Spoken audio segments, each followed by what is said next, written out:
The atomic age. The overarching question. I believe that the question most important, being what was the backlash and what happened when Russia got the bomb plans, is important because it had an impact on the way that society interacted with the current generation. This came to me when I became a little more invested in the atomic age and the culture behind it.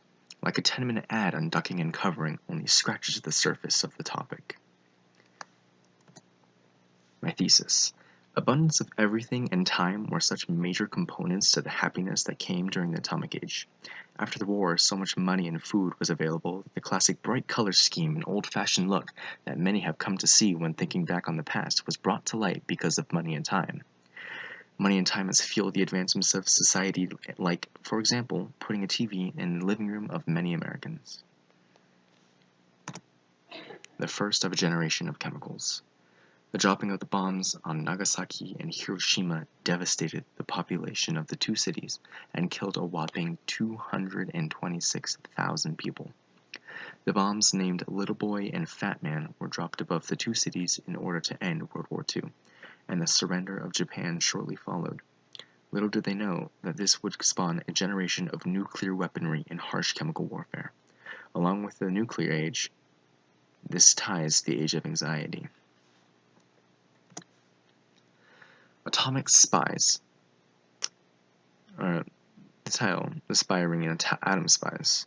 Atomic spies were people from the United States, Canada, and Great Britain that released information regarding the nuclear bombs. Whether or not this had plans or blueprints about the atom bomb remains a dispute among some, but this helped urge the anxiety of the atom age. And speaking of the anxiety that came with the atomic age, as said earlier, the atom age would cause a lot of anxiety, like I just mentioned. Most of this came from Russia, when the word quickly spread of Russia having bombs and thinking about bombing the US soon enough. While a lot of the atom age was time for improvement of life and government, the looming doom of nuclear annihilation stayed in the minds of many.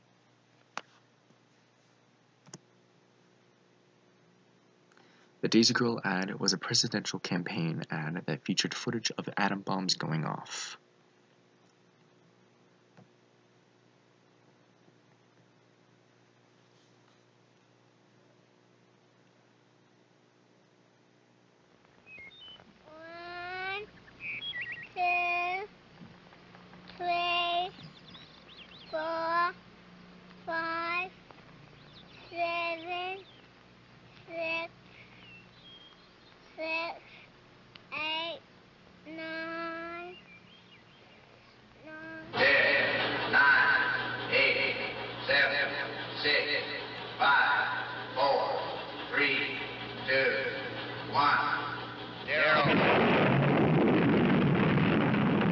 These are the stakes. To make a world in which all of God's children can live, or to go into the dark. We must either love each other, or we must die. Vote for President Johnson on November 3rd. The stakes are too high for you to stay home. The Daisy advertisement really shows just how destructive the atom bomb is, which delves deeper into the panic caused when Russia was believed to have the bombs.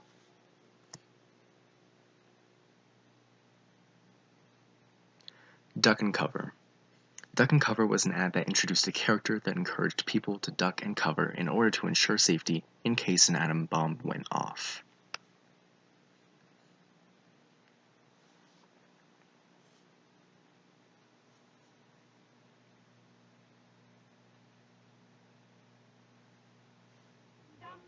Deedle-dum-dum, deedle-dum-dum, deedle-dum-dum. There was a turtle by the name of Bert, and the turtle was very alert. When danger threatened him, he never got hurt. He knew just what to do. He ducked and covered, ducked and covered.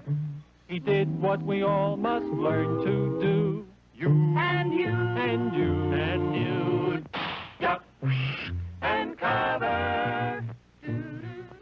sure and remember what Bert the Turtle just did, friends, because every one of us must remember to do the same thing. That's what this film is all about.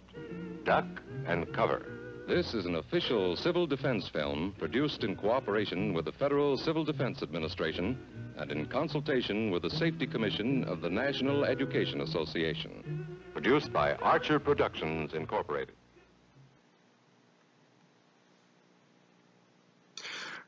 Duck and Cover delivers an eerie message about what to do in case of a nuclear blast ruining the population, which is powerful in itself. Overall, these two advertisements helped show the main generation's ideas, meaning the atomic age's ideas. These ideas being preparation for bombing and understanding the factor of being bombed still exists today.